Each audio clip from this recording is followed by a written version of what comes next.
Class 10th बेटा कुछ questions करेंगे आज। तो फर्स्ट क्वेश्चन है यहाँ पर, the metal oxide of zinc magnesium coppers are heated with following metals. तो किस तरह से रिएक्शन होगा। तो इस तीनों अगर मेटल्स की बात करें तो यहाँ पर जो है मैग्नीशियम जो है मोस्ट रिएक्टिव है, उसके बाद आपके पास जिंक का नंबर आता है और थर्ड नंबर पर कॉपर आती है।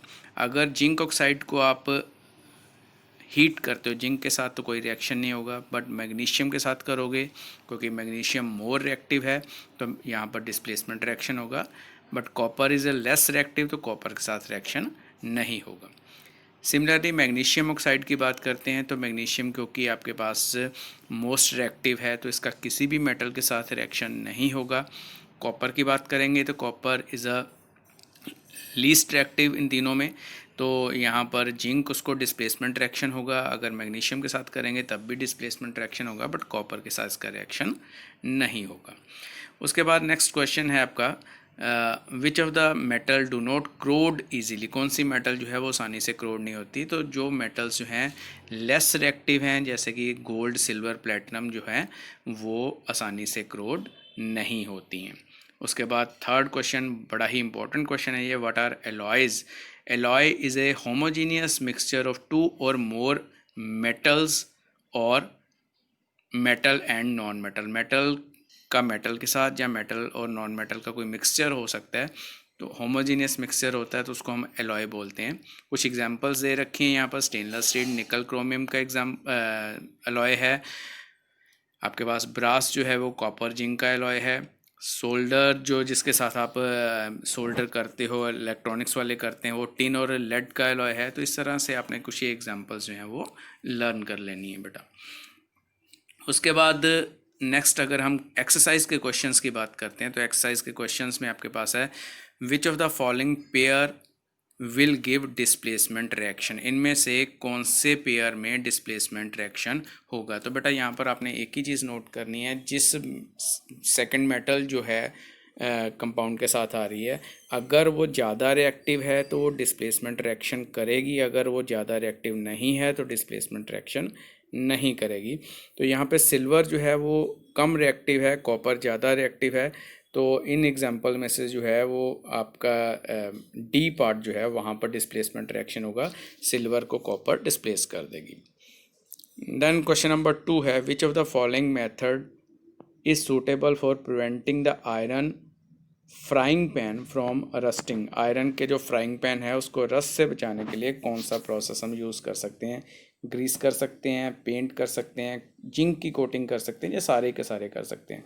तो बेटा ग्रीस या पेंट फ्राई पैन में करना इसलिए भी गलत हो जाएगा, ग्रीस तो वैसे ही धुलने के बाद उतर जाएगी और खाने में मिक्स भी हो जाएगी, और पेंट को जब आप हीट करते हो तो पेंट भी आपका जो है वो जल के ख़राब हो जाता है। तो ये मेथड तो यूज़ हो नहीं सकते हैं। तो यहाँ पर आप उसके ऊपर जिंक की कोटिंग कर देते हो, तो जिंक की कोटिंग करने के बाद जो है वो फ्राई पैन आप यूज़ कर सकते हो और उसको रस से भी बचा सकते हो। क्वेश्चन नंबर 3 है बेटा आपका जो है, an element react with oxygen to give a compound with high melting point, the compound is also soluble in water. तो इनमें से कौन सा कंपाउंड होगा, एलिमेंट होगा, वो एलिमेंट कैल्शियम, कार्बन, सिलिकॉन या आयरन है। तो बेटा इनमें से कैल्शियम एक ऐसा एलिमेंट है जो ऑक्सीजन के साथ रिएक्ट करके कंपाउंड बनाएगा जिसका मेल्टिंग पॉइंट भी हाई होता है, और it is also soluble in water. तो आंसर आपका आ जाएगा यहाँ पर कैल्शियम। उसके बाद नेक्स्ट क्वेश्चन है, food can are reacted coated with tin and not with zinc because. तो यहाँ पर जो फूड कैंस हैं उनको टिन के साथ जो है वो किया जाता है, कोट किया जाता है, जिंक के साथ क्यों नहीं किया जाता। तो ऑप्शंस यहाँ पर लिखी हुई हैं, बट उनकी जो सही ऑप्शन है वो आपके पास आ जाएगा सी ऑप्शन, क्योंकि जिंक जो है मोर रिएक्टिव देन टिन है। तो जिंक जो है ज़्यादा रिएक्टिव होने की वजह से food can are coated with tin and not with the zinc because zinc is more reactive. तो उसको टिन के साथ करते हैं ताकि वो फूड के साथ रिएक्ट ना करे या कम करे। उसके बाद you are given with hammer, battery, bulb, wires etcetera. तो आप वहाँ से मेटल या नॉन मेटल का कैसे पता लगा सकते हो। तो बेटा एक तो आप हैमर के साथ पता लगा सकते हो।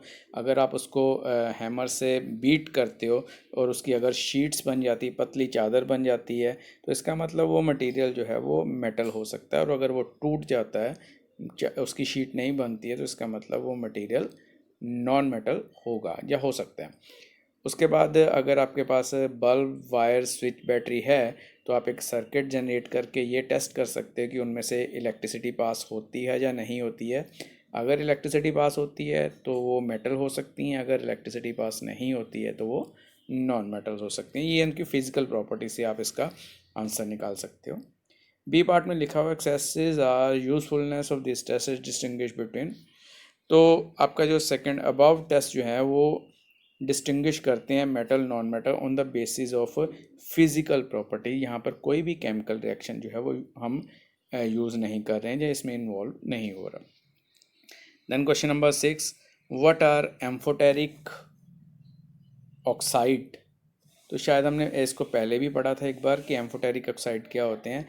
ऐसे ऑक्साइड जो एसिडिक और बेसिक दोनों बिहेवियर शो करते हैं उसको एम्फोटेरिक ऑक्साइड्स बोलते हैं। यहाँ पर एक एग्जांपल दे रखी है वो एल्यूमिनियम ऑक्साइड की। एल्यूमिनियम ऑक्साइड हाइड्रोक्लोरिक एसिड के साथ भी रिएक्ट कर रहा है तो बेसिक बिहेवियर शो कर रहा है।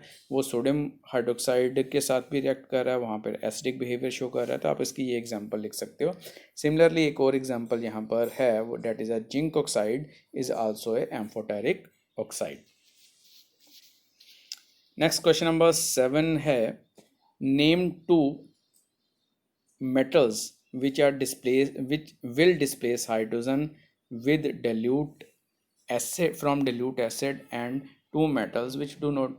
तो ऐसी metals बेटा जो हाइड्रोजन से ज़्यादा रिएक्टिव हैं वो एसिड में से हाइड्रोजन को डिस्प्लेस कर देंगी, और वो मेटल्स जो कम रिएक्टिव है वो हाइड्रोजन में से हाइड्रोजन को डिस्प्लेस नहीं करेंगी एसिड में से।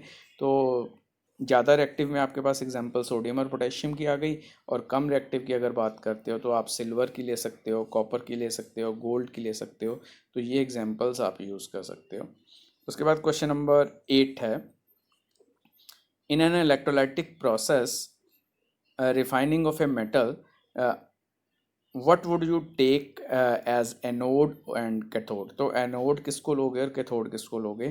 तो हमने इलेक्ट्रोलाइटिक प्रोसेस जब पढ़ा था तो वहाँ पर ये रीड किया था, जो इम्प्योर मेटल है या इम्प्योर मेटल एम है उसको हम एनोड के ऊपर कंसिडर करेंगे, और जो प्योर फॉर्म है उसको हम कैथोड बनाएंगे। Thin strip of pure metal जो है उसको कैथोड बनाएंगे। तो इस प्रोसेस में जो है इम्प्योर मेटल एनोड से जो है वो मेटल रिमूव होकर प्योर की तरफ जाना शुरू हो जाती है। देन क्वेश्चन नंबर 9 है, Pratyush took sulphur powder in a spatula and heat, उसको गर्म कर रहा है और टेस्ट ट्यूब में जो गैस निकल रही है उसको इकट्ठा करता जा रहा है। तो बताना है what action will be take. Dry litmus paper, वो गैस का जो है ड्राई लिटमस पेपर के ऊपर क्या रिएक्शन होगा, मॉइस्ट लिटमस पेपर के ऊपर क्या रिएक्शन होगा, और right the balanced chemical equation. तो बेटा गैस जो प्रोड्यूस हो रही है वो सल्फर डाइऑक्साइड गैस प्रोड्यूस होगी। ड्राई लिटमस पेपर के ऊपर उसका कोई भी रिएक्शन नहीं होगा, ये भी हमने एसिड बेस वाले चैप्टर में पहले पढ़ा था। बट अगर आप उसको वेट या फिर मॉइस्ट लिटमस पेपर के ऊपर रखते हो तो सल्फ़र डाइऑक्साइड जो है वो सल्फ्यूरिक एसिड की फॉर्म में आ जाएगी, और उस केस में जो है वो ब्लू लिटमस पेपर को रेड कर देगी। It turns moist blue litmus paper to a red. तो रिएक्शन नीचे लिखा हुआ है बेटा, ये आपने इतना काम अभी एक्सरसाइज का करना है। बाकी कुछ और क्वेश्चंस एक्सरसाइज के हैं वो अपनी नेक्स्ट क्लास में हम करेंगे।